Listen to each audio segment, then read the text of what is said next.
Praise Lord. നമ്മള് റോമാലേഖനം 11-ാം അധ്യായമായിരുന്നല്ലോ ചിന്തിച്ചുകൊണ്ടിരുന്നത്. 11-ന്റെ 22 മുതലുള്ള വാക്യങ്ങള് നമുക്ക് ചിന്തിക്കാം.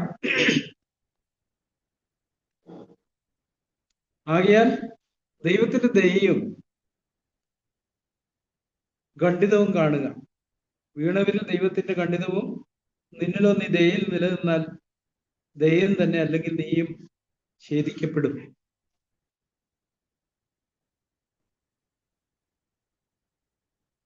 പലപ്പോഴും നമുക്ക് നമ്മുടെ ഉള്ളിലുള്ള കഠിനത തിരിച്ചറിയാനായിട്ട് കഴിയാറില്ല. ഞാൻ ഇസ്രായേലിനെ കുറിച്ച് ചിന്തിക്കുകയായിരുന്നു.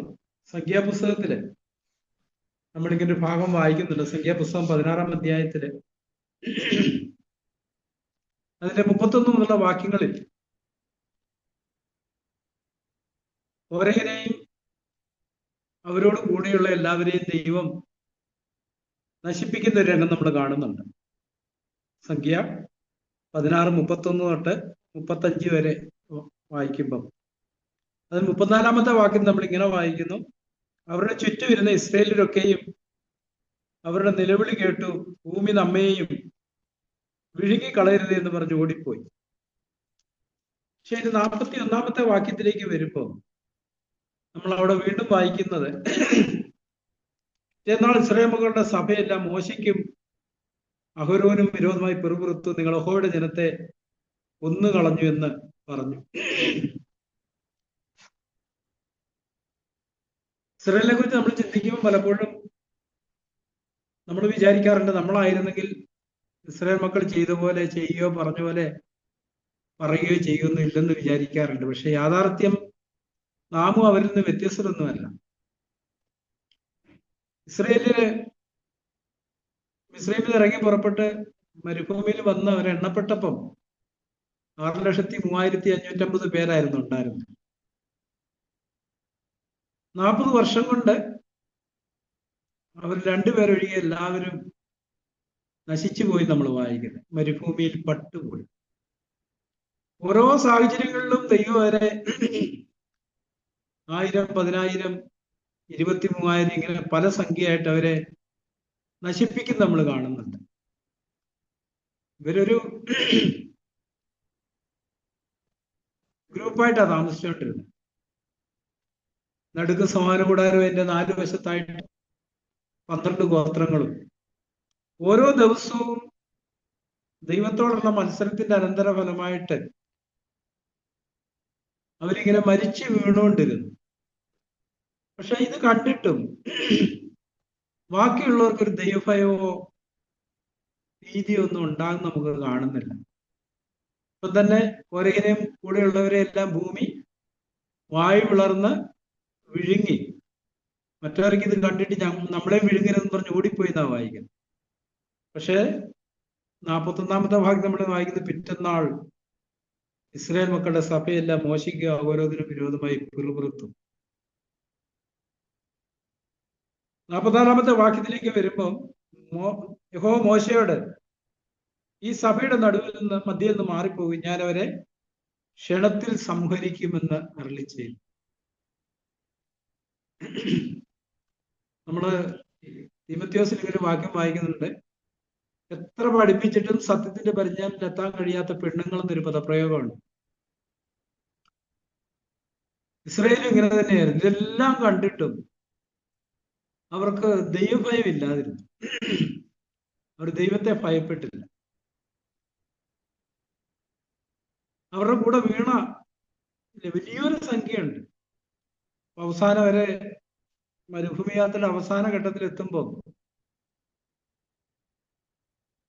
ആ തലമുറ ഏതാണ്ട് മുഴുവനും തന്നെ പട്ടുപോയി നമ്മൾ വായിക്കുന്നു.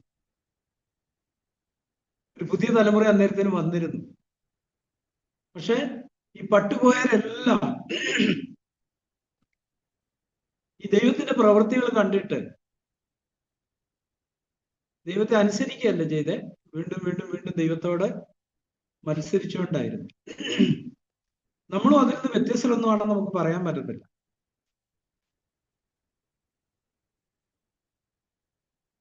ഒരാഴത്തിലുള്ള മാനസാന്തരം നിരന്തരമായിട്ട് നമുക്ക് ആവശ്യമുണ്ട്. ഇവിടെ റോമലേഖനത്തിലേക്ക് നമുക്ക് മടങ്ങി വരാം. ഇവിടെ രണ്ടു കൂട്ടരെ, ഒന്ന് വീണവരും ഒന്ന് നിലനിന്നവരും. വീണവരിൽ ദൈവത്തിന്റെ ഖണ്ഡിതം, നീയോ നിന്നിലോ നീ ദയയിൽ നിലനിന്നാൽ ദൈവം തന്നെ, അല്ലെങ്കിൽ നീയും ഛേദിക്കപ്പെടും. ദൈവത്തിന്റെ ദയ നമ്മുടെ ജീവിതത്തിൽ ചെയ്യുന്ന കാര്യത്തെക്കുറിച്ച് നമ്മൾ ചിന്തിച്ചിരുന്നു. 2-ാം അധ്യായം, റോമലേഖനം 2-ാം അധ്യായത്തിൽ ദൈവത്തിന്റെ ദയ 4-ാമത്തെ വാക്യം നിന്നെ മാനസാന്തരത്തിലേക്ക് നടത്തുന്നു. ഇവിടെ രണ്ട് കാര്യം പറയുന്നുണ്ട്. ഒന്ന് ഖണ്ഡിതവും ഒന്ന് ദൈവം. നീ ദയയിൽ നിലനിന്നാൽ, ദയയിൽ തുടർന്നാൽ. അത് താഴ്മയുള്ളവർക്ക് മാത്രമേ ദയയിൽ തുടരാനായിട്ട് കഴിയത്തുള്ളൂ. പെട്ടെന്ന് തങ്ങളെ തന്നെ താഴ്ത്തുകയും മാനസാന്തരപ്പെടുകയും ചെയ്യുന്നവരുടെ മേലെ ദൈവത്തിന്റെ ദയ നിരന്തരമായിട്ട് അധിവസിക്കും നമുക്ക് കാണാൻ കഴിയും. പക്ഷെ നമ്മൾ ഹൃദയം കഠിനപ്പെടുത്തിയാൽ ദൈവത്തിന്റെ ഖണ്ഡിതമാണ് നമ്മുടെ മേൽ വരുന്നത്. മാനസാന്തരപ്പെടാൻ വിസമ്മതിക്കുന്നിടത്ത്, താഴാൻ വിസമ്മതിക്കുന്നിടത്ത്, നമ്മളെ തന്നെ ത്യജിക്കാൻ വിസമ്മതിക്കുന്നിടത്ത് ദൈവത്തിന്റെ ദയയല്ല നമുക്ക് അനുഭവിക്കാൻ കഴിയും, ദൈവത്തിന്റെ ഖണ്ഡിതമാണ്. തുടർന്ന് 24-ാം വാക്യം നമ്മളിങ്ങനെ വായിക്കുന്നു. അവിശ്വാസത്തിൽ നിലനിൽക്കാൻ ഞാൻ അവരെയും ഒട്ടിക്കും, അവരെ വീണ്ടും ഒട്ടിപ്പാൻ ദൈവം ശക്തനല്ലോ. 11-ാം വാക്യം ഇങ്ങനെ തുടങ്ങിയേ, എന്നാൽ ദൈവം സ്വജനത്തെ തള്ളിക്കളഞ്ഞോ എന്ന് ചോദിച്ചോണ്ടാ തുടങ്ങുന്നത്. അതിനെക്കുറിച്ചുള്ള കൂടുതൽ വിവരണങ്ങളാണ് നമ്മൾ തുടർന്ന് കാണുന്നത്.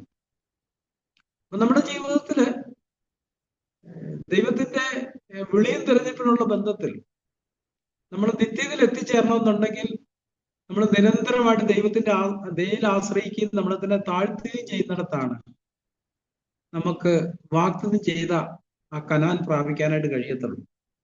നമ്മൾ മത്സരിക്കുകയും ദൈവത്തോട് വിഘടിക്കുകയും ചെയ്യുന്നിടത്ത് ദൈവത്തിന്റെ ഖണ്ഡിതമാണ് നമ്മുടെ മേൽ വരുന്നത്. നമ്മൾ മറ്റുള്ളവരെ കണ്ട് പാഠം പഠിക്കണമെന്നാണ് ദൈവം ആഗ്രഹിക്കുന്നത്. മറ്റുള്ളവരുടെ വീഴ്ചയിൽ നമ്മൾ പാഠം പഠിച്ച് നമ്മൾ നമ്മളെ തന്നെ സൂക്ഷിക്കണമെന്നാണ് ദൈവത്തിന്റെ ഹിതം. പക്ഷെ പലപ്പോഴും ഇങ്ങനെയുള്ള കാര്യങ്ങളിലൊന്നും നമ്മുടെ ഹൃദയം ഏകാഗ്രമല്ല. അതുകൊണ്ട് തന്നെ ദൈവത്തിന്റെ സന്ദേശങ്ങൾ, ദൈവത്തിന്റെ മുന്നറിയിപ്പുകൾ പലപ്പോഴും നമുക്ക് കേൾക്കാനോ ഉൾക്കൊള്ളാനോ കഴിയാറില്ല. ദയയിൽ നിലനിൽക്കുക എന്നുള്ളത് വളരെ പ്രധാനപ്പെട്ട ഒരു കാര്യമാണ്. നമ്മളൊരു ഭാഗത്ത് ഇങ്ങനെ വായിക്കും, ദൈവത്തിന്റെ ദയ നിരന്തരമാണ്, രാവിലെ തോറും ദയ പുതുതാണ്. നമുക്ക് താഴ്മയുള്ളവരാണെങ്കിൽ അത് നിരന്തരമായിട്ട് അനുഭവിക്കാനായിട്ട് കഴിയും. ദൈവത്തിന്റെ ദയ നമ്മൾ അനുഭവിക്കാന്ന് പറയുമ്പോൾ നമ്മുടെ ഉള്ളിൽ നിരന്തരമായ സമാധാനവും സന്തോഷവും സ്വസ്ഥതയും നമുക്ക് അനുഭവിച്ചുകൊണ്ടിരിക്കാനായിട്ടേ കഴിയും. നമ്മൾ ആ ദയയിൽ നന്യപ്പെട്ടുമ്പോൾ നമുക്കത് നഷ്ടപ്പെടും. നമ്മുടെ ഹൃദയത്തിൽ നമ്മൾ അസ്വസ്ഥരാകും, പരാതികളുള്ളവരാകും, പിറുപിറുപ്പുള്ളവരാകും. അതുകൊണ്ട് നമ്മൾ ദൈവത്തിലൂടെ കടന്നു പോകുമ്പോൾ നമുക്ക് നമ്മളെ തന്നെ കാണാം. തുടർന്ന് 24-ാം വാക്യത്തിൽ സ്വഭാവത്താൽ കാട്ടുമരമായതിൽ നിന്ന് നിന്നെ മുറിച്ചെടുത്ത് സ്വഭാവത്തിന് വിരോധമായി നല്ല ഒരു മരത്തിൽ ഒട്ടിച്ചുവെങ്കിൽ സ്വാഭാവിക കൊമ്പുകളായവരെ സ്വന്തമായ ഒരു മരത്തിൽ എത്ര അധികമായി ഒട്ടിക്കും. നമുക്കറിയാം, നമ്മള് സ്വഭാവത്താൽ കാട്ടുമരമായിരുന്നു, ജാതികളായിരുന്നു, വാക്തത്തിന്റെ നിയമങ്ങൾക്കൊക്കെ അന്യരായിരുന്നു. പക്ഷെ ഇസ്രായേലിന്റെ കാഠിന്യം നിമിത്തം ദൈവം അവരെ തള്ളിക്കളഞ്ഞിട്ട് നമ്മളെ തിരഞ്ഞെടുക്കുന്നതിന് ഇടയായി തീർന്നു. അത് ആ തെരഞ്ഞെടുപ്പിനുള്ള ബന്ധം നമ്മൾ ചിന്തിക്കുമ്പോൾ ദൈവം തന്നെ കരുണയിലാണ് നമ്മളെ തെരഞ്ഞെടുത്തത്. നമ്മുടെ ഒരു യോഗ്യതയുടെ അടിസ്ഥാനത്തിലല്ല. ദൈവത്തിന് നമ്മളോട് കരുണ തോന്നി. ഈ കരുണയിൽ തന്നെയാണ് നമ്മുടെ ക്രിസ്ത്യത്തിന്റെ അവസാനം വരെയും പോയിക്കൊണ്ടിരിക്കുന്നത്. ഒരു സ്റ്റേജിലും നമുക്ക് നമ്മളെ തന്നെ ആശ്രയിക്കാനോ നമ്മളെ തന്നെ പ്രശംസിക്കാനില്ല. നമുക്ക് എപ്പോഴും ദൈവത്തിന്റെ കരുണയിലെ പ്രശംസിക്കാനുള്ളൂ. പക്ഷെ പലപ്പോഴും നമുക്ക് പരീക്ഷകൾ വരും. കുറച്ച് മുന്നോട്ട് പോയി കഴിയുമ്പോൾ നമ്മളിൽ തന്നെ ആശ്രയിച്ച് നിൽക്കാനുള്ള ശ്രമം നടത്താറുണ്ട്. നമ്മളിൽ തന്നെ പ്രശംസിക്കുന്നവരും പുകഴുന്നവരും മറ്റുള്ളവരെ താഴ്ന്നവരായിട്ട് നോക്കി കാണുന്നവരൊക്കെ തീരാനുള്ള പരീക്ഷ നമ്മൾ നിരന്തരമായിട്ട് നേരിടുന്നുണ്ട്. അവിടെ എല്ലാം നമ്മൾ സുബോധത്തോടെ ഇരിക്കുന്നെങ്കിൽ മാത്രമേ നമുക്ക് ഈ ദയയിൽ നിലനിൽക്കാനായിട്ട് കഴിയത്തുള്ളൂ. നമ്മളെ ഈ കാട്ടുമരമായെന്ന് മുറിച്ചെടുത്ത് നല്ല ഒരു മരത്തിൽ ഒട്ടിച്ചെങ്കിൽ അതിനൊരു ഉദ്ദേശം ഉണ്ടായിരുന്നു. കർത്താവ് യോഹന്നാന്റെ സുവിശേഷം 15 അധ്യായത്തിൽ ഇങ്ങനെ പറഞ്ഞു, നിങ്ങൾ പോയി ഫലം കായ്ക്കേണ്ടതിനും നിങ്ങളുടെ ഫലം നിലനിൽക്കേണ്ടതിനും നിങ്ങളെ തെരഞ്ഞെടുത്തിരിക്കുന്നത്. മാത്രമല്ല യോഹന്നാൻ 15:4 4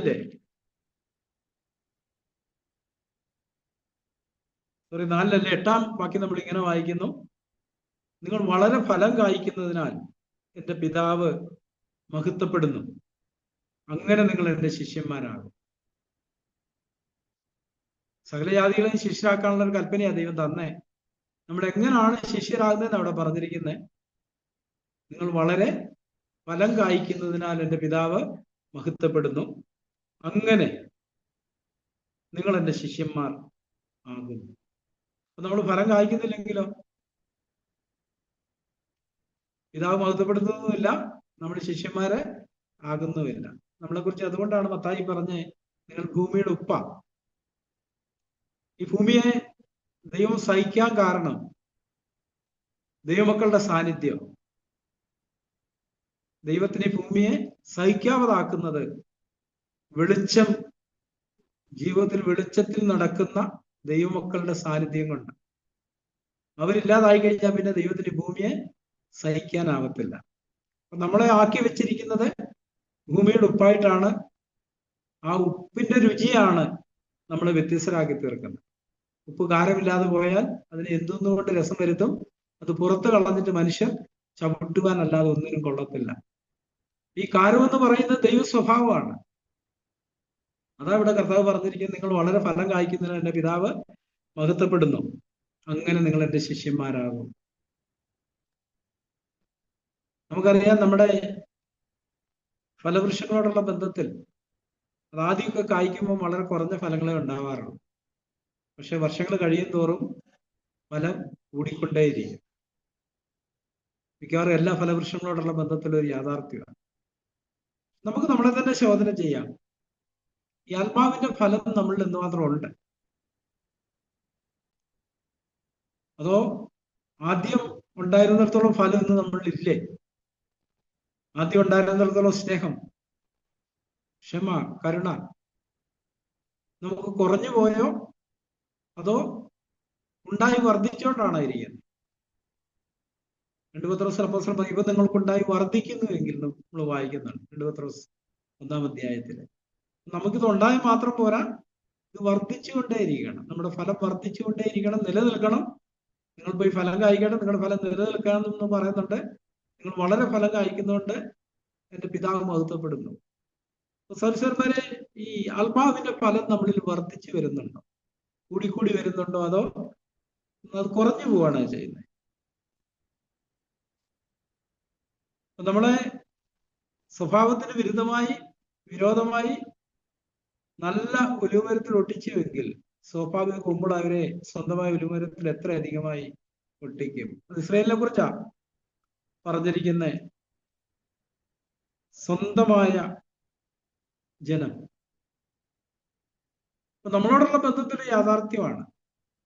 ആത്മീയ ഇസ്രായേലെ നമ്മളോടുള്ള ബന്ധത്തിലും നമ്മൾ ദയയിൽ നിലനിൽക്കുകയാണെങ്കിൽ, നമ്മൾ വീഴ്ച പറ്റിയെങ്കിൽ പോലും നമ്മൾ ദയയിലേക്ക് മടങ്ങി വരുന്നിടത്ത് നമ്മളെ ദൈവം വീണ്ടും ഒട്ടിക്കുന്ന നമ്മുടെ അനുഭവത്തിൽ നമുക്ക് കാണാനായിട്ട് കഴിയും.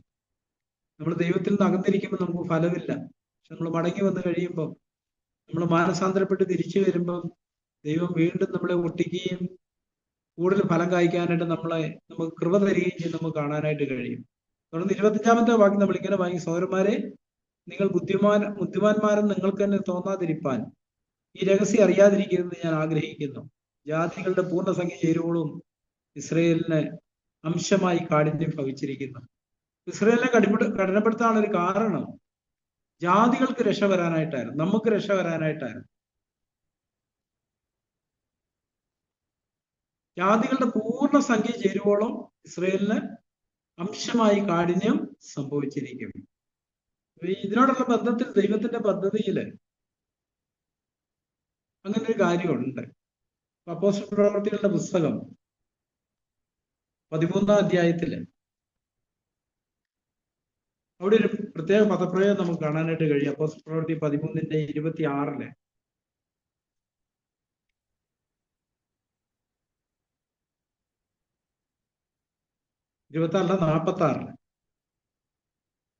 48-ലാണ്, 46 അല്ല 48. ജാതികൾ ഇത് കേട്ട് സന്തോഷിച്ചു. അപ്പോസ്തല പ്രവൃത്തി 13:48. ജാതികൾ ഇത് കേട്ട് സന്തോഷിച്ചു, ദൈവവചനത്തെ മഹത്വപ്പെടുത്തി, നിത്യജീവനായി നിയമിക്കപ്പെട്ടവർ എല്ലാവരും വിശ്വസിച്ചു.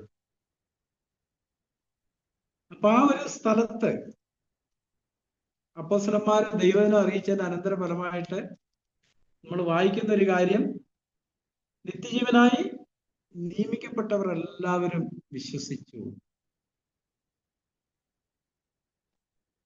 അതിന്റെ 13-ന്റെ 46 നമ്മൾ ഇങ്ങനെ വായിക്കുന്നു: അപ്പോൾ പൗലോസും ബർന്നബാസും ധൈര്യം പൂണ്ടു, ദൈവം ആദ്യം നിങ്ങളോട് പറയുന്നത് ആവശ്യമായിരുന്നു, എന്നാൽ നിങ്ങൾ അതിനെ തള്ളി നിങ്ങളെ തന്നെ നിത്യവനായി അയോഗ്യരെന്ന് വിധിച്ചു കളഞ്ഞതിനാൽ ഇതാ ഞങ്ങൾ ജാതികളിലേക്ക് തിരിയുന്നു. നീ ഭൂമിയുടെ അറ്റത്തോളം രക്ഷയാകേണ്ടതിന് ഞാൻ നിന്നെ ജാതികളെ വെളിച്ചമാക്കി വെച്ചിരിക്കുന്ന കർത്താവ് ഞങ്ങളോട് കൽപ്പിച്ചിട്ടുണ്ടെന്ന് പറഞ്ഞു.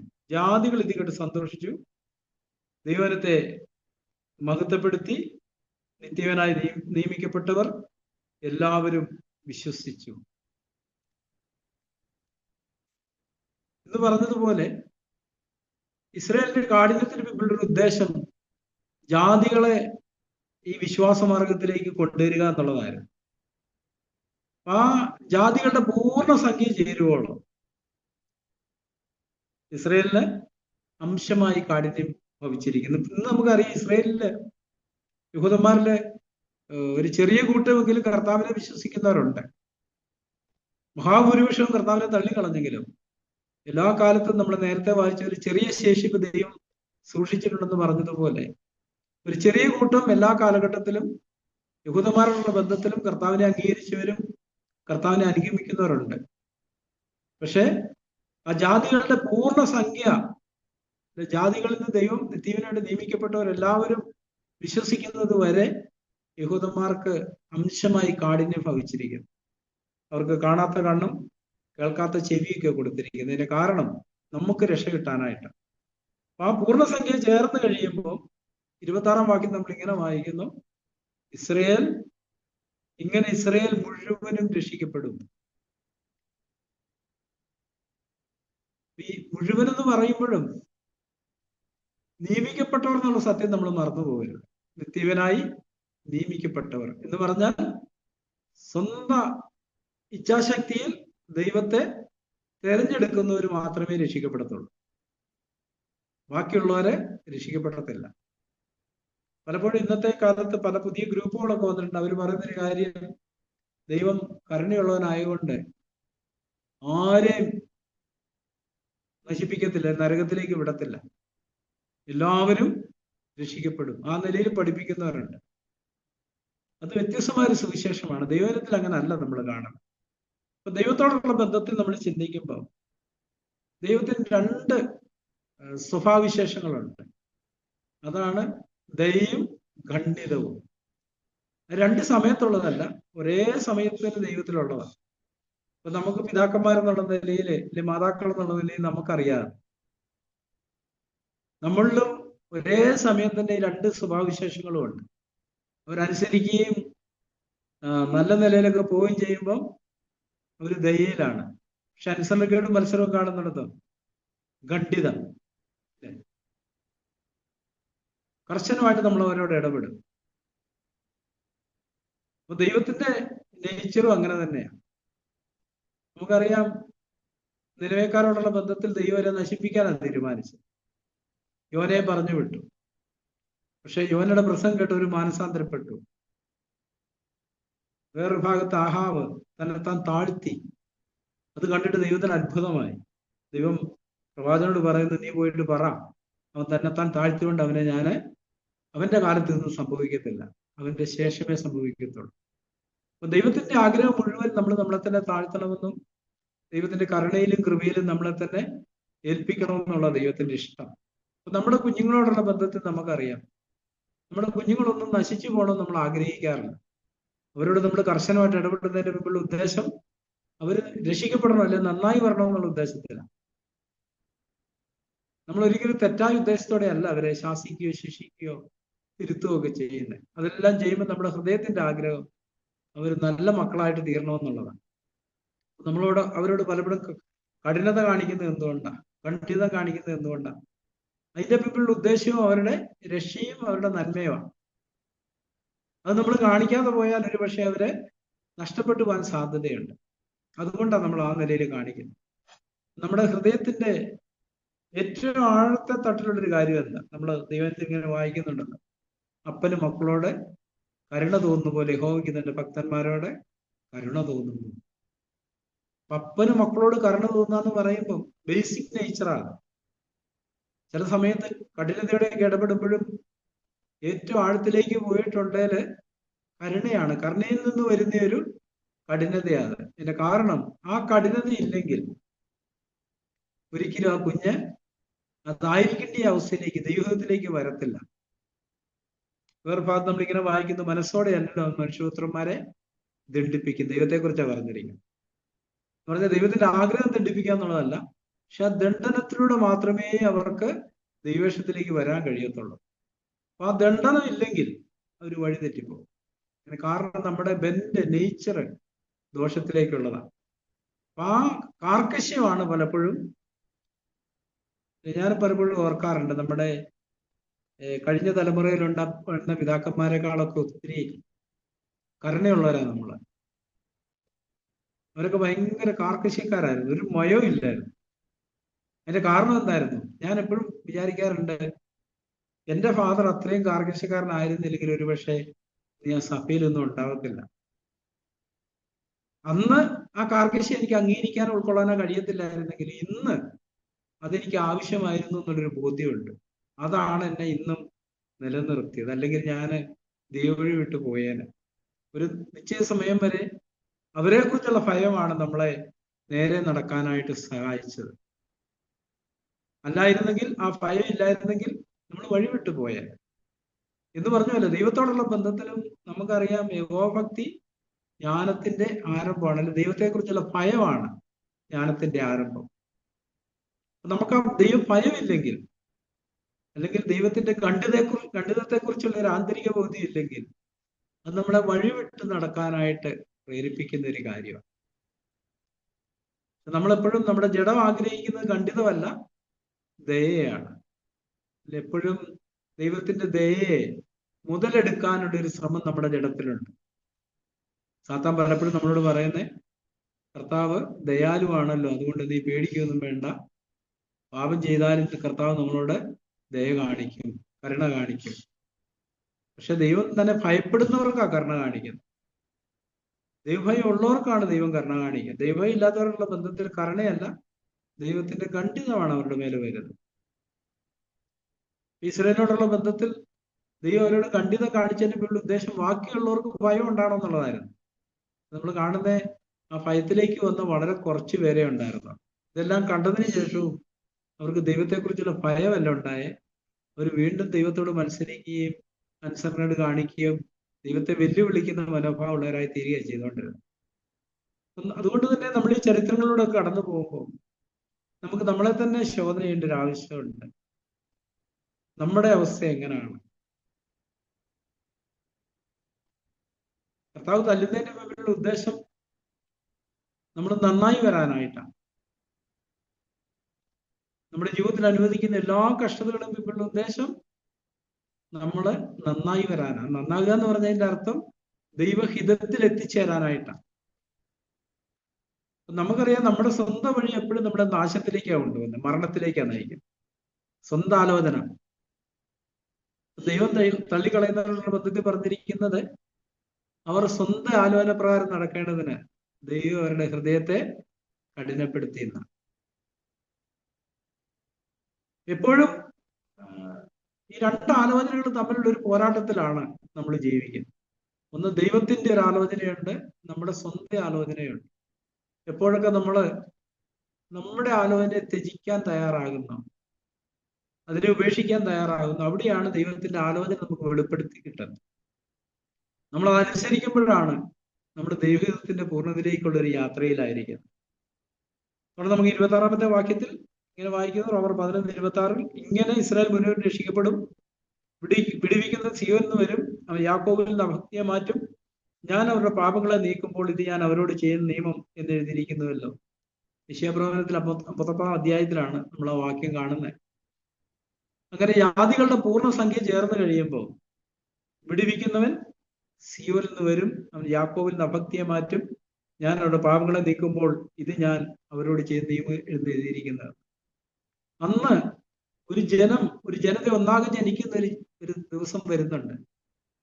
നമ്മൾ അതാ വായിക്കുന്ന, അന്ന് അവർ കുത്തിയോങ്കിലേക്ക് നോക്കും, ഓരോ ഗോത്രമായിട്ടും കുടുംബമായിട്ടും വിലപിക്കും. തങ്ങളുടെ പിതാക്കന്മാരും തങ്ങളും കർത്താവിനോട് ചെയ്തത് എന്തായിരുന്നെന്ന് ഓർത്ത് ദുഃഖിക്കുന്ന ഒരു കാലഘട്ടമുണ്ട്. അന്ന് ഒരു ജാതി ഒന്നാകെ ജനിക്കുന്ന ദിവസം കർത്താവ് ഒലിമലയിൽ പ്രത്യക്ഷമാകുമ്പോൾ അവന്റെ കരങ്ങൾ കാണുമ്പോൾ, ആണിപ്പഴുതുള്ള കരങ്ങളൊക്കെ കാണുമ്പോൾ, അന്ന് അവർക്ക് മനസ്സിലാകുന്ന, അയ്യോ, ഞങ്ങളുടെ പിതാക്കന്മാരും ഞങ്ങളും കർത്താവിനെയായിരുന്നല്ലോ ക്രൂശിച്ച്. അവര് ദുഃഖത്തോടും വിലാപത്തോടും കൂടി ദൈവത്തിലേക്ക് ഒന്നിച്ച് മടങ്ങി വരുന്നു. ഒരു ജാതി ഒറ്റ ദിവസം കൊണ്ട് ജനിക്കും. അങ്ങനെയാണ് ഇസ്രായേലിന്റെ പൂർണ്ണമായ ഒരു വീണ്ടെടുപ്പ് നടക്കാനായിട്ട് പോകുന്നത്. അവിടെ ദൈവം തന്നെയാണ് പ്രവൃത്തി ചെയ്യുന്നത്. നമുക്ക് ആ ഭാഗം ഒന്ന് നോക്കാം. യെശയ്യാപ്രവചനം 59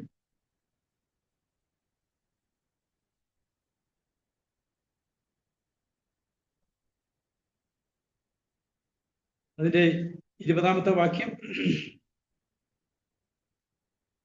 എന്നാൽ സിയോനും യാക്കോബിൽ അതിക്രമം വിട്ടുതിരിയുന്നവർക്ക് അവൻ വീണ്ടെടുക്കാനായി വരുമെന്ന് യഹോവയുടെ അരുളപ്പാട്. ഞാൻ അവരോട് ചെയ്തിരിക്കുന്ന നിയമമോ ഇതാകുന്നു എന്നോ അരുളി ചെയ്യുന്നു, നിന്റെ മേലുള്ള എന്റെ ആത്മാവും നിന്റെ വായിൽ ഞാൻ തന്ന എന്റെ വചനങ്ങളും നിന്റെ വായിൽ നിന്നും നിന്റെ സന്ധിയുടെ വായിൽ നിന്നും നിന്റെ സന്ധിയുടെ വായിൽ നിന്നും ഇന്നു മുതൽ ഒരു നാളും വിട്ടുപോകില്ല എന്ന് യഹോവ അരുളി ചെയ്യുന്നു. ദൈവം തന്നെ നമ്മുടെ ഹൃദയത്തിൽ ഒരു രൂപാന്തരം വരുത്തി തന്റെ ആത്മാവിനെ നമ്മുടെ ഉള്ളിലാക്കി നമ്മളുടെ ഒരു വീണ്ടെടുപ്പിന്റെ പൂർണ്ണ പ്രക്രിയ ചെയ്യാനായിട്ട് ദൈവം ആഗ്രഹിക്കുന്നുണ്ട്. അത് ഇസ്രായേലിനോടുള്ള ബന്ധത്തിൽ യാഥാർത്ഥ്യമാണ്. ജാതികളുടെ സംഖ്യ തീർന്നു കഴിയുമ്പോൾ അവരെയും ആ നിലയിൽ ദൈവം വീണ്ടെടുക്കും. തുടർന്ന് 28 നമ്മളിങ്ങനെ വായിക്കുന്നു, സുവിശേഷം സംബന്ധിച്ച് അവർ നിങ്ങൾ നിമിത്തം ശത്രുക്കൾ, തിരഞ്ഞെടുപ്പ് സംബന്ധിച്ച പിതാക്കന്മാർ നിമിത്തം പ്രിയന്മാർ. യഹൂദന്മാരുടെ ബന്ധത്തിൽ നമുക്കറിയാം, അവര് യേശുവിനെതിരായിരുന്നു, ദൈവത്തിന്റെ സുവിശേഷത്തിനും എതിരായിരുന്നു. ജാതികളോട് സുവിശേഷം പ്രസംഗിക്കുന്നത് വിലക്കുന്നവരായിരുന്നു, സുവിശേഷം പ്രസംഗിക്കുന്നവരെ ഉപദ്രവിക്കുന്നവരായിരുന്നു.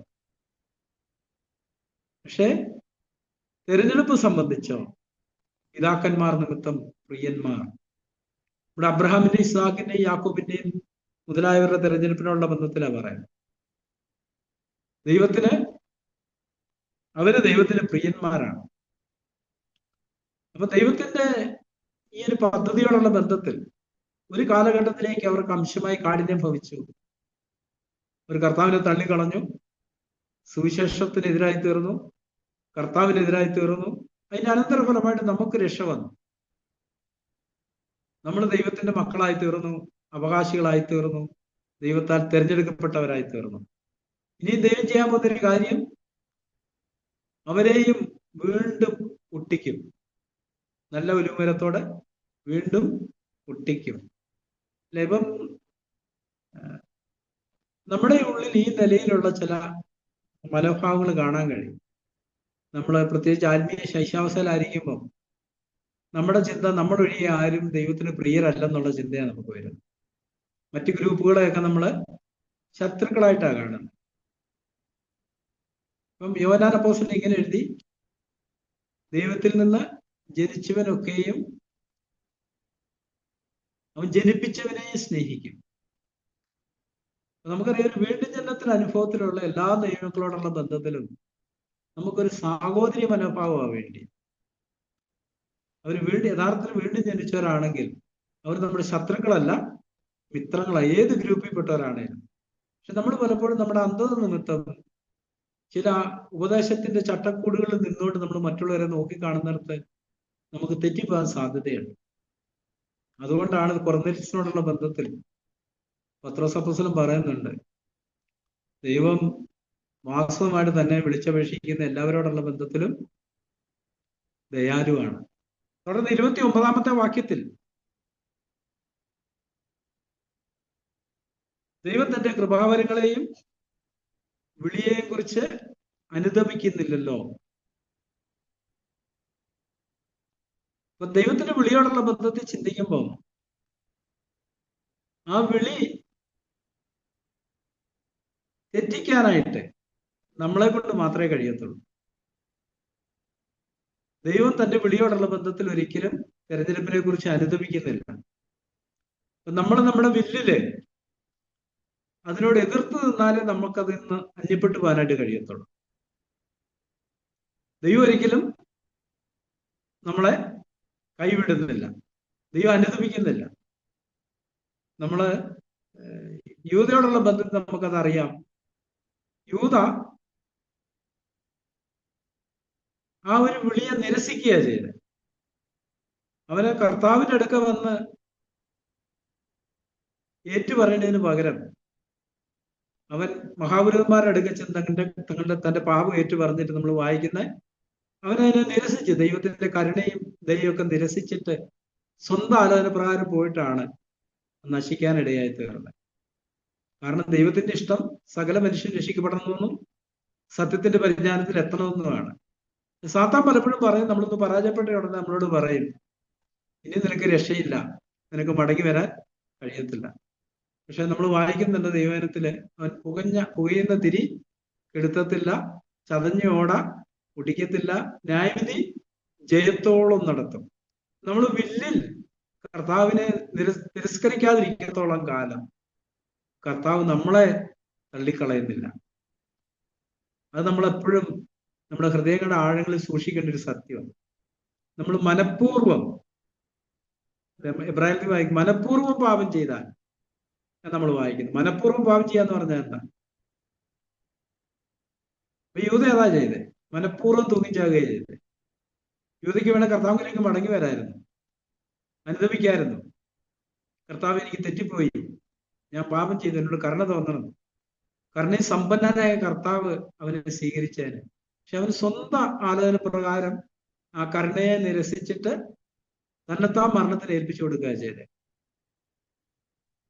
നമ്മുടെ നസീബത്തോടുള്ള ബന്ധത്തിൽ നാം ഉറപ്പിക്കേണ്ട ഒരു അടിസ്ഥാനം എന്ന് പറയുന്നത്, ദൈവം ഒരിക്കലും ദൈവത്തിന്റെ ഭാഗത്തു നിന്ന് നമ്മളെ തള്ളിക്കളയത്തില്ല. യോഹന്നാൻ നമ്മളത് വായിക്കുന്നുണ്ട് 7 എന്റെ അടുക്ക വരുന്നവനെ ഞാൻ ഒരു നാളും തള്ളിക്കളയത്തില്ല. അപ്പൊ നമ്മൾ അവിശ്വാസത്താൽ വേണം നമുക്ക് ദൈവത്തെ തള്ളിക്കളയാൻ പറ്റും.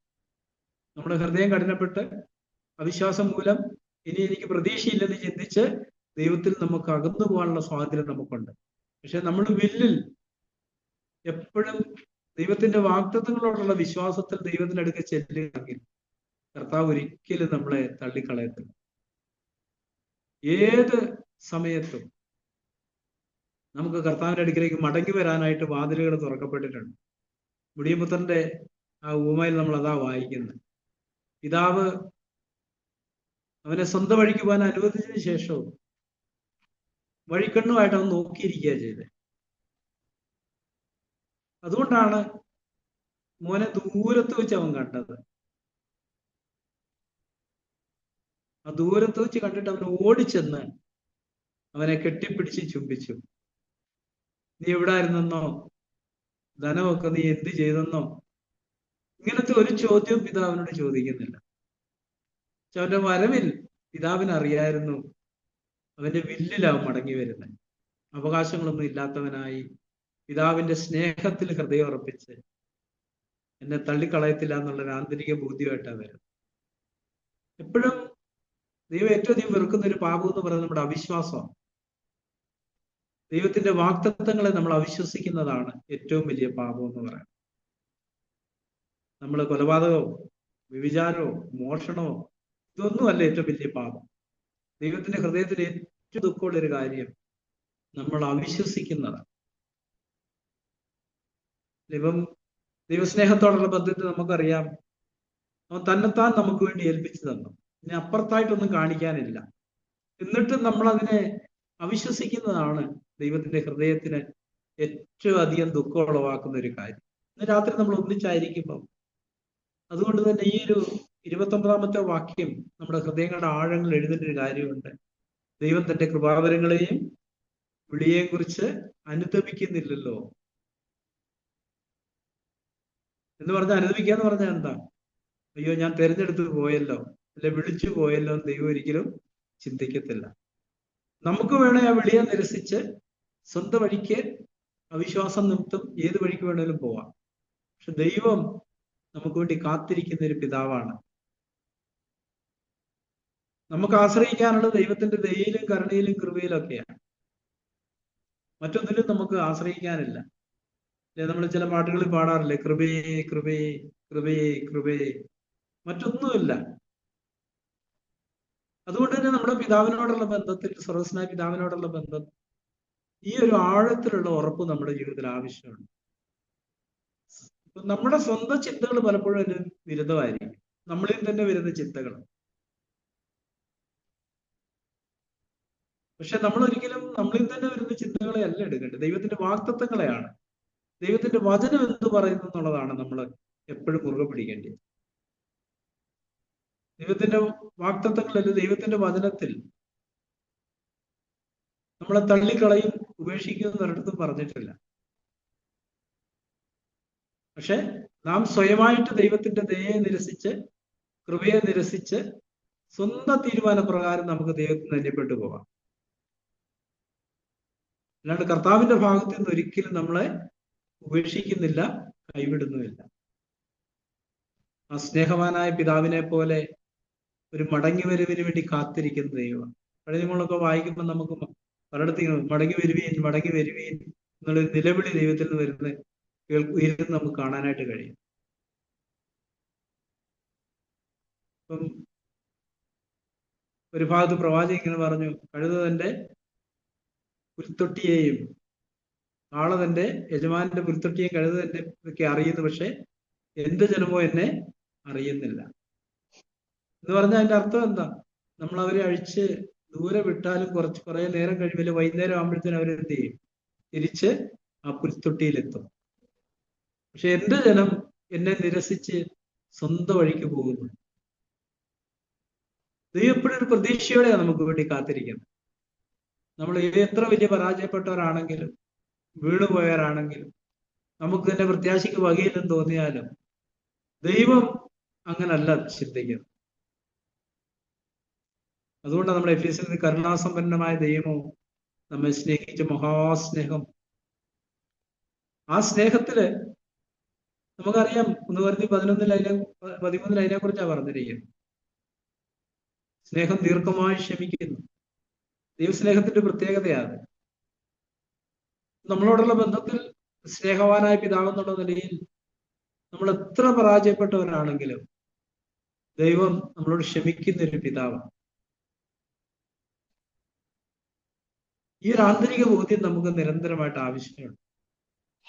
അത് സാത്താൻ എപ്പോഴും ആ ഒരു ബോധ്യത്തെ നഷ്ടപ്പെടുത്തി കളയാനാണ് ശ്രമിക്കുന്നത്. നമുക്കറിയാം, ആ ഒരു വിശ്വാസം നമുക്ക് നഷ്ടപ്പെട്ടാൽ പിന്നെ നമുക്ക് പ്രത്യാശയ്ക്ക് വകയില്ല. അവിശ്വാസമാണ് അതുകൊണ്ട് തന്നെ ഏറ്റവും വലിയ പാപം. ദൈവവാഗ്ദത്തങ്ങളെ നമ്മൾ അവിശ്വസിക്കുമ്പോൾ ദൈവത്തിന്റെ ഹൃദയത്തിന് അത് വളരെയേറെ ദുഃഖമുള്ളൊരു കാര്യം. പിതാക്കന്മാരോടുള്ള ബന്ധത്തിൽ മക്കൾ തെറ്റിപ്പോയാലും അവരുടെ ഹൃദയത്തിന്റെ ആഴത്തിലെ ആഗ്രഹം എന്താ? ഒരു മടങ്ങി വരണം, അല്ലാണ്ട് പോയി നശിച്ചു പോട്ടെ എന്നായിരിക്കത്തില്ല. എങ്ങനെയെങ്കിലും ഒന്ന് മടങ്ങി വന്നെങ്കിൽ, തിരികെ വന്നെങ്കിൽ. ആ ഹൃദയം മുഴുവൻ ആ മകന്റെ മടങ്ങി വരവ് ആഗ്രഹിക്കുന്നത്, സ്വീകരിക്കാനുള്ള മനസ്സോടെ അവൻ നിൽക്കുന്നത് എന്ന് പറഞ്ഞ പോലെയാണ് നമ്മുടെ സ്വർഗ്ഗസ്ഥനായ പിതാവും.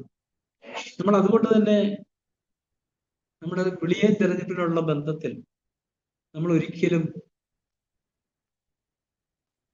പതറിപ്പോകാനായിട്ട് ഇടയായിത്തീരരുത്. തുടർന്ന് അടുത്ത വാക്യത്തിലേക്ക് വരുമ്പോൾ നമ്മൾ ഇങ്ങനെ വായിക്കുന്നു, നിങ്ങൾ മുമ്പേ ദൈവത്തെ അനുസരിക്കാതിരുന്നിട്ട് അവരുടെ അനുസരണക്കേടാൽ ഇപ്പോൾ കരുണ ലഭിച്ചതുപോലെ നിങ്ങൾക്ക് ലഭിച്ച കരുണയാൽ അവർക്ക് കരുണ ലഭിക്കേണ്ടതിന് അവരും ഇപ്പോൾ അനുസരിക്കാതിരിക്കുന്നു. ഇസ്രയേലിന്റെ അനുസരണക്കേടാണ് നമുക്ക് കരുണ ലഭിക്കാൻ കാരണമായി തീർന്നത്. പൗലോസ് ഒരു ഭാഗത്ത് ചെയ്യുന്നൊരു കാര്യമുണ്ട്. ആലയിലെ പൊടി തട്ടിയിട്ടാ പോകും. ഈ പൊടി, കർത്താവ് പറഞ്ഞിട്ട് ഈ പൊടി നിങ്ങൾക്കെതിരെ അന്ത്യനാകുന്നത് സാക്ഷ്യം പറയുമെന്ന് പറഞ്ഞു. എന്താ അവർ തള്ളിക്കളഞ്ഞു. ഇതിനു വേണ്ടിയിട്ടായിരുന്നു അത്. ദൈവം എന്തുകൊണ്ട് അവർക്ക് കാണാത്ത കണ്ണും അപ്പുറത്തെ അവസാന ഭാഗത്ത് 28-ാം അധ്യായത്തിന്റെ 26 വാക്യങ്ങള്, നിങ്ങൾ ചെവി കൊണ്ട് കേട്ടിട്ടും ഗ്രഹിക്കാതിരിക്കും, കണ്ണുകൊണ്ട് കണ്ടിട്ടും കാണാതിരിക്കും, കണ്ണുകൊണ്ട് കാണാതെയും ചെവി കൊണ്ട് കേൾക്കാതെയും ഹൃദയം കൊണ്ട് ഗ്രഹിച്ച് മനം തിരിയാതെയും ഞാൻ അവരെ സൗഖ്യമാക്കാതെ ഇരിക്കേണ്ടതിന് ഈ ജനത്തിന്റെ ഹൃദയം തടിച്ചിരിക്കുന്നു. അവർ ചെവി കേൾപ്പാൻ മന്ദമായിരിക്കുന്നു, അവരുടെ കണ്ണടച്ചിരിക്കുന്നു. ജനത്തിന്റെ അടുക്കൽ പോയി പറയുക എന്നിങ്ങനെ പരിശുദ്ധാത്മാവ് യെശയ്യാ പ്രവാചകൻ മുഖാന്തരം നിങ്ങളുടെ പിതാക്കന്മാർ പറഞ്ഞിരിക്കുക ശരി. എന്തുകൊണ്ടാണ് അങ്ങനെ പറയാൻ കാര്യം? എന്തുകൊണ്ട് അവരെ അങ്ങനെ കഠിനപ്പെടുത്താൻ കാര്യം? രക്ഷ നമുക്ക് കിട്ടാനായിട്ടാണ്. അവരങ്ങനത്തെ ഒരു മനോഭാവം അല്ല. നമ്മൾ കർത്താവിനോടുള്ള ബന്ധം വായിക്കും. സ്വന്തമായിലേക്ക് വന്നു, സ്വന്തമായവരെ അവനെ കൈക്കൊണ്ടില്ല. അവനെ കൈക്കൊണ്ട് അവന്റെ നാമത്തിൽ വിശ്വസിക്കുന്ന ഏവർക്ക് ദൈവം ഭഗവാനാൽ അധികാരം കൊടുത്തു. അവർ കൈക്കൊള്ളാതിരുന്നത്, കഠിനപ്പെട്ടിരുന്നത് അത് ദൈവം തന്നെ ചെയ്തൊരു കാര്യമാണ് നമ്മൾ വായിക്കുന്നത്. അതിന്റെ മുമ്പുള്ള ഉദ്ദേശം ദൈവം നമ്മളെ സ്നേഹിച്ചത് കൊണ്ട്, ജാതികളായ നമ്മളെ ദൈവം സ്നേഹിച്ചത് കൊണ്ട് അവരെ കഠിനപ്പെടുത്തി നമ്മളിലേക്ക് തിരിഞ്ഞ് നമ്മളെ സ്വീകരിക്കുന്ന. ഇനി സംഭവിക്കാൻ പോകുന്നത് അവരെയും ദൈവം തിരിച്ചൊട്ടിച്ച് അവരെ സ്വീകരിച്ച് ഒരു ഇടയനും ഒരാട്ടിൻകൂട്ടം ആകുന്ന ഒരു കാലഘട്ടത്തിലേക്കാണ് നമ്മളെല്ലാവരും യാത്ര ചെയ്തുകൊണ്ടിരിക്കുന്നത്. അതുകൊണ്ട് തന്നെ ഈ കാര്യങ്ങളൊക്കെ നമുക്ക് അത്ര എളുപ്പമല്ല ഗ്രഹിക്കാനും ഉൾക്കൊള്ളാൻ. അല്ലെ, 29-ാമത്തെ 33-ാമത്തെ വാക്യത്തില് നമ്മൾ എന്താ വായിക്കുന്നത്? ആ ദൈവത്തിന്റെ ധനം, ജ്ഞാനം, അറിവ് എന്നിവയുടെ ആഴമേ. നമുക്ക് എത്ര വിഷമമുള്ളൊരു കാര്യമാണ് അതെത്ര അപ്രമേയവും എൻ്റെ വഴികൾ എത്ര അഗോചരവുമാകുന്നു.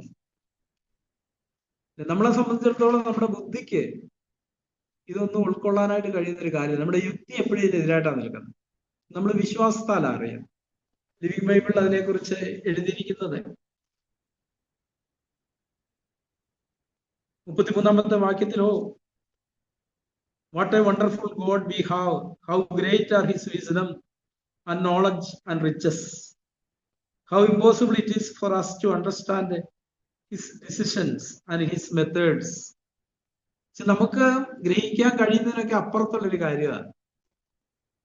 നമ്മുടെ ബുദ്ധിക്ക് ഉൾക്കൊള്ളാൻ കഴിയുന്നൊരു കാര്യമല്ല നമ്മുടെ ഈ വെളിയും തെരഞ്ഞെടുപ്പിനുള്ള ബന്ധത്തിൽ, ദൈവത്തിന്റെ പ്രവൃത്തികളോടുള്ള ബന്ധത്തിൽ. നമ്മള് കഴിഞ്ഞ ദിവസം 9-ാം അധ്യായത്തിന്റെ 20-ാം വാക്യം മറക്കരുതെന്ന് ഞാൻ പറഞ്ഞിരുന്നു. റോമർ 9:20, അയ്യോ മനുഷ്യ, ദൈവത്തോട് പ്രത്യുത്തരം പറയുന്ന നീ ആർ? മനഞ്ഞിരിക്കുന്ന മനഞ്ഞവനോട് നീ എന്നെ ഇങ്ങനെ ചമച്ച് എന്ന് ചോദിക്കുമോ? ദൈവത്തോടുള്ള ബന്ധത്തിൽ നമ്മൾ നിൽക്കുമ്പോൾ നമുക്കൊന്നും ചോദിക്കാനില്ല, ഒന്നും പറയാനില്ല. യഥാർത്ഥത്തിൽ ദൈവത്തെ നമ്മൾ അറിയും തോറും യോ പറഞ്ഞ പോലെ ഞാൻ എൻ്റെ കൈകൊണ്ട് വായു പൊത്തിക്കൊള്ളുന്ന ഇനി ഞാൻ സംസാരിക്കത്തില്ല. നമ്മൾ ദൈവത്തെ കൂടുതൽ അറിയും തോറും നമ്മുടെ ഒരു ആറ്റിറ്റ്യൂഡ് അതായിരിക്കും. നമുക്കൊന്നും ചോദിക്കാനുമില്ല, ഒന്നും പറയാനുമില്ല. അത്ര ആഴമുള്ള കാര്യമാണ് ദൈവത്തിന്റെ ധനം, ജ്ഞാനം, അറിവ് എന്നിവയുടെ ആഴമേ. അവൻ ന്യായവിധികൾ എത്ര അപ്രമേയവും അവന്റെ വഴികൾ എത്ര അഗോചരവുമാകുന്നു. കർത്താവിന്റെ മനസ്സറിഞ്ഞവനാർ? അവന് മന്ത്രിയായിരുന്നവനാർ? അവന് വല്ലത് മുമ്പേ കൊടുത്തിട്ട് പ്രതിഫലം വാങ്ങുന്നവനാർ? ഇന്ന് നമ്മൾ പലപ്പോഴും കേൾക്കുന്ന ഒരു കാര്യം, കർത്താവിന് കൊടുത്തിട്ട് ഒത്തിരി വാങ്ങാന്നുള്ളതാണ്. ദൈവത്തിന്റെ വചനം പറയുന്ന ചോദിക്കുന്ന ഒരു ചോദ്യമുണ്ട്, അവന് മുമ്പേ വല്ലത് മുമ്പേ കൊടുത്തിട്ട് പ്രതിഫലം വാങ്ങുന്നവൻ ആർ? അടുത്ത വാക്യം, സകലവും അവനിൽ നിന്നും അവനാലും അവങ്കലേക്കും ആകുന്നുവല്ലോ, അവൻ എന്നേക്കും മഹത്വം. ആമേൻ. വല്ലതും കൊടുക്കണമെന്നുണ്ടെങ്കിൽ അവൻ നമുക്ക് തരണം. ദാവീദ് അത് പറയുന്നുണ്ട്, നീ തന്നതല്ലാതെ എൻ്റെ കയ്യിൽ എന്നാ ഉള്ള? നീ എനിക്ക് തന്നു, ഞാനത് തിരിച്ച് നിന്റെ കരങ്ങളിൽ തരുന്നു. നമ്മൾ ദൈവത്തെ അറിയും തോറും, ദൈവത്തിന് ജ്ഞാനത്തെ അറിയും തോറും നമുക്ക് നമ്മളിൽ തന്നെ പ്രശംസിക്കാനൊന്നുമില്ല, പുകഴാനൊന്നുമില്ല. ഞാൻ ഇത്ര കൊടുത്തു എന്ന് നമുക്ക് പറയാൻ പറ്റത്തില്ല. കാരണം എന്താ? അത് കൊടുക്കാനായിട്ട് ദൈവം തന്നെ ആദ്യം നമ്മുടെ കയ്യില് തന്നെ. സകലവും അവനാലും, അതിനകത്ത് ഭൗതികവും ആത്മീയമില്ലാതെ സകലവും അവനാലും, അവനിൽ നിന്നും അവനാലും അവങ്കലേക്ക് വന്നുവല്ലോ, അവന് എന്നേക്കും മഹത്വമാവേൻ. നമുക്ക് നമ്മളെ കുറിച്ച് തന്നെ ചിന്തിക്കാം. ഒരു കുശവനൊരു പാത്രം ഉണ്ടായി. രണ്ടുതരം പാത്രത്തെ കുറിച്ച് പറയുന്നത്, ഒന്ന് മാനത്തിനും ഒന്ന് ഹീനകാര്യങ്ങൾക്കും. രണ്ടാണേലും ഈ പാത്രത്തിന് എന്താണ് പ്രശംസിക്കാനുള്ള? ഒന്നുമില്ല. കുശവൻ തന്റെ ഹിതപ്രകാരം തന്റെ കൈകൊണ്ട് ഒരു പാത്രത്തെ ഉണ്ടാക്കുന്നു. പക്ഷെ നമ്മളെ സംബന്ധിച്ചിടത്തോളം പലപ്പോഴും നമ്മളെ തന്നെ പ്രശംസിക്കുന്നവരും പുകഴുന്നവരൊക്കെ തീർന്ന് കാണാൻ കഴിയും. നമ്മൾ മറ്റുള്ളവരായിട്ട് താരതമ്യപ്പെടുത്തി നമ്മളെന്തോ വിശേഷപ്പെട്ട ആൾക്കാരാണെന്നും നമുക്കെന്തോ പ്രത്യേകതയെന്നും ഒക്കെ നമ്മൾ ചിന്തിക്കുന്ന ചിന്തകൾ പലപ്പോഴും നമ്മുടെ ഉള്ളിൽ കൂടെ കടന്നു പോകാറുണ്ട്. അവിടെ നമ്മൾ ഈ വാക്യം മറക്കാതിരിക്കുക, സകലവും അവനിൽ നിന്നും അവങ്കലേക്കും അവനാലും. അതുകൊണ്ട് കർത്താവെ, മഹത്വം മുഴുവൻ നിനക്കുള്ളതാണ്. നാം നിൽക്കുന്നെങ്കിൽ അതിന്റെ മഹത്വം കർത്താവിനുള്ളതാണ്. അവിടെ സൗരസ്വന്മാരെ, നമുക്ക് ഈ ദൈവത്തെ കൂടുതൽ അറിയാനായിട്ട് നമ്മളെ തന്നെ സമർപ്പിക്കാം. നമുക്കറിയാം, നിത്യം എന്ന് പറയുന്നത് ഏകസത്യമായി നിന്നെ നിയച്ചിരിക്കുന്ന യേശുക്രിസ്തുവിനെയും അറിയുന്നതാണ്. ദൈവത്തെ നമ്മൾ അറിയും തോറും നമ്മൾ എത്ര ചെറുതാണെന്നുള്ള ബോധ്യം നമുക്ക് വർദ്ധിച്ചുകൊണ്ടേയിരിക്കും. റോമർ 14 നമ്മളിങ്ങനെ ഒരു വാക്യം വായിക്കുന്നുണ്ട്.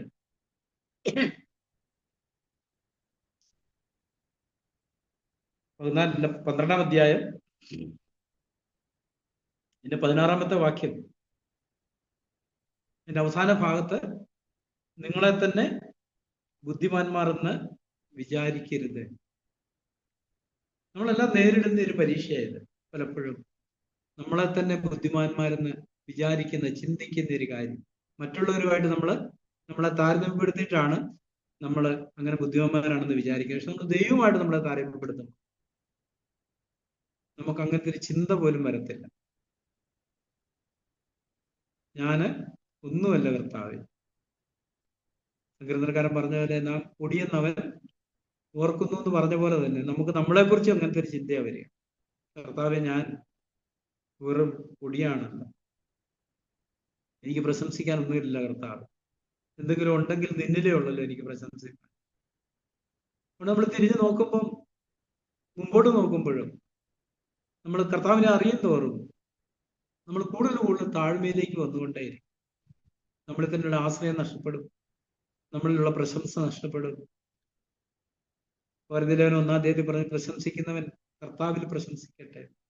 നമ്മൾ ദൈവത്തെ അറിയും തോറുമാണ് ആ ഒരു മനോഭാവം നമുക്ക് ഉണ്ടാകുന്നത്. നമ്മൾ ദൈവത്തെ കുറച്ചറിയുമ്പോൾ നമുക്ക് നമ്മളിൽ തന്നെ പ്രശംസയും പുകഴ്ചയൊക്കെ ഉണ്ടാവാറുണ്ട്. നമ്മൾ ദൈവത്തെ കൂടുതൽ അറിയും തോറും നമുക്ക് നമ്മളിലുള്ള പ്രശംസയും പുകഴ്ചയൊക്കെ പോയിട്ട് നാം വെറും പൊടിയാണെന്ന് നമ്മളെ തന്നെ സമ്മതിച്ച് ദൈവത്തിന്റെ സന്നിധി നമുക്ക് താഴ്ന്നിരിക്കാനായിട്ട് കഴിയും. ദൈവം നമ്മളിൽ നിന്നും അതാ പ്രതീക്ഷിക്കും. നമ്മൾ യഥാർത്ഥത്തിൽ അത് തന്നെയാണ്, അതാണ് ദൈവം നമ്മളിൽ നിന്ന് പ്രതീക്ഷിക്കുന്നത്. അതുകൊണ്ട് നമുക്ക് താഴോട്ട് പോകാനുള്ള ഒരു യുദ്ധത്തിലായിരിക്കാം, നമ്മളെ തന്നെ താഴ്ത്താനുള്ള ഒരു പോരാട്ടത്തിലായിരിക്കാം. എപ്പോഴും നമ്മുടെ ഉള്ളിൽ മുകളിലോട്ട് പോകാനുള്ള ഒരു പോരാട്ടം നമ്മൾ കാണുന്നുണ്ട്. ലൂസിഫറിന്റെ ആത്മാവ് തന്നെത്താൻ ഉയർത്തുന്ന. പക്ഷെ കർത്താവ് ചെയ്തൊരു കാര്യം പിരിപെടുത്തി വായിക്കാൻ, തന്നെത്താൻ താഴ്ത്തി നമ്മൾ വായിക്കും. അവൻ അങ്ങ് ഉയർന്ന് ഈ താണ ഭൂമിയിലേക്ക് താന്നു വന്നു. ലൂസിഫർ ഈ ഭൂമിയിൽ നിന്ന് മുകളിലേക്ക് ഉയർന്നു പോകാൻ ആഗ്രഹിച്ചു. ലൂസിഫറിന്റെ ആത്മാവ് എപ്പോഴും നമ്മളെ അങ്ങോട്ടാ പ്രേരിപ്പിക്കുന്നത്. നമ്മളെ കുറിച്ച് തന്നെ പ്രശംസയും പുകഴ്ചയും മറ്റുള്ളവരെ നമ്മളെക്കാൾ താഴ്ന്നവരെന്ന് കാണാനുള്ള ചിന്തയൊക്കെ തരുന്നത്. പക്ഷെ നമ്മൾ കർത്താവിനെ അറിയും തോറും നമ്മൾ അതിന്റെ ഓപ്പോസിറ്റ് ഡയറക്ഷനിലേക്ക് വരും. നമ്മൾ കൂടുതൽ താഴ്ന്നു പോയിക്കൊണ്ടേയിരിക്കും. അപ്പോസ്തലൻ പൗലോസിന്റെ ജീവിതം നമുക്കത് കാണാനായിട്ട് കഴിയുന്നുണ്ട്. ഞാൻ തുടങ്ങുമ്പോൾ പറഞ്ഞ, അതിശ്രേഷ്ഠതയുള്ള അപ്പോസ്തലന്മാരിൽ ഒട്ടും കുറഞ്ഞവനല്ല. പക്ഷെ അവസാനം താൻ എന്താ പറഞ്ഞു? വിശുദ്ധന്മാരിൽ ഏറ്റവും ചെറിയവൻ. നമ്മൾ ദൈവത്തെ അറിയുന്നത് നമുക്ക് നമ്മളെക്കുറിച്ചുള്ള ചിന്തകൾ താന്നു വന്നുകൊണ്ടേയിരിക്കും. നമ്മൾ നമ്മളെ തന്നെ താഴ്ത്തിക്കൊണ്ടേയിരിക്കും. ദൈവം വളരെ ഉന്നതനാണെന്നും ഉയർന്നിരിക്കുന്നവനാണെന്ന്, ശാശ്വതവാസിയാണെന്നുള്ള ബോധ്യം നമുക്ക് വർദ്ധിച്ചുകൊണ്ടേയിരിക്കും. അതുകൊണ്ട് പ്രിയ സഹോദരന്മാരെ, നമുക്ക് ഈ ഒരു ആത്മാവിനാൽ നിറയപ്പെടാനായിട്ട് കർത്താവിനോട് പ്രാർത്ഥിക്കും. കൃപയുടെ ആത്മാവിനാൽ നിറയപ്പെട്ട് ദൈവത്തെ കൂടുതൽ അറിഞ്ഞ് നമ്മളെ തന്നെ കൂടുതൽ താഴ്ത്തി താഴ്മയിൽ വസിച്ച് പാപത്തെ ജയിച്ച് ദൈവനാമത്തെ മഹത്വപ്പെടുത്താൻ നമുക്ക് നമ്മളെ തന്നെ സമർപ്പിക്കാനായിട്ട് കർത്താവ് നമ്മളെ സഹായിക്കട്ടെ. പ്രാർത്ഥിക്കാം. സർവ്വപിതാവേ, നന്ദിയോടെ അടികളങ്ങി സ്തുതിക്കുന്നു. അവിടുത്തെ ആത്മാവിനാല് അടികളുടെ ആന്തരിക കണ്ണുകൾ തുറന്നിട്ട് അവിടുത്തെ വലുപ്പത്തെയും അടികളുടെ ഒന്നുമില്ലായ്മയും തിരിച്ചറിയാനും ഗ്രഹിപ്പാനും ആ താഴ്മയുടെ വഴിയിൽ നിരന്തരമായിട്ട് നടപ്പാനും അടികളെ അഭ്യസിപ്പിക്കണമെന്ന് പ്രാർത്ഥിക്കും. അവിടുത്തെ വചനമെല്ലാം വിശ്വസിപ്പാൻ തക്കവണ്ണം അടികളെ ഹൃദയങ്ങളെ തുറക്കണം. അവിശ്വാസത്തിന്റെ ആത്മാവിൽ നടികളെ പൂർണ്ണമായിട്ട് രക്ഷിക്കണമെന്ന് പ്രാർത്ഥിക്കും. അങ്ങേ അറിയുന്നതിൽ പ്രമോദം കണ്ടെത്തുവാനും താഴ്മയുടെ വഴിയിൽ നിരന്തരമായിട്ട് നടപ്പാനും ജീവിതം കൊണ്ട് അങ്ങയുടെ നാമത്തെ മഹത്വപ്പെടുത്തുവാനും അടികളെ ശക്തരാക്കണമെന്ന് പ്രാർത്ഥിക്കുന്നു. അതിനായിട്ട് അടികളെ സമർപ്പിക്കുന്നു. യേശുവിന്റെ നാമത്തിൽ ചോദിക്കുന്ന പിതാവ്.